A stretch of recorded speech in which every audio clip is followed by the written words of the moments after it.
রাতে করছি, এই দেখো দুধ দিয়ে সুজি করছি। বাবা কি ছিটকাচ্ছে। দুধ দিয়ে সুজি করছি। আজকে সোমবার, নিরামিষ, তাই রাতে দুধটা ছিল ফ্রিজে, নষ্ট হয়ে যাবে, ওই জন্য দুধ দিয়ে সুজি করছি। আর এই দেখো চিনি দেবো না, আখের গুড় দেবো সুজিতে। তোমাদের চিনিটা বারণ তো হয়ে গেছে, তোমাদের দাদা ভাইয়ের আনতে বলেছি, হয়তো মনে নেই, আর বাইরে বৃষ্টি হচ্ছে, আনবে না, তাই ফ্রিজে আখের গুড় ছিল, আখের গুড় দিয়ে করবো পায়েসটা, এই সুজিটা, পায়েসটা বলছি।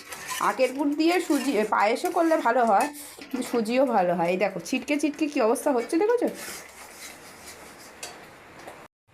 এই দেখো আখের গুড়টা দিয়েছি, আবার একটু কীরকম জল বার হয়েছে দেখেছো, গলে গেছে, একটু জল জল হয়ে গেছে।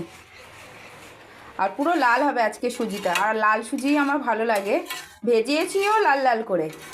আর সুজিটা লালও হবে, কারণ আখের গুড় দেবো না, লাল কী সুন্দর হবে আজকে, খেতে অন্যরকম টেস্ট হবে। দেখলাম ফ্রিজে অনেকটা আখের গুঁড়ো এনেছে আজকে শ্বশুরমশাই, ফ্রিজে রয়েছে, ওই জন্য আখের গুড় দিয়ে করলাম। আর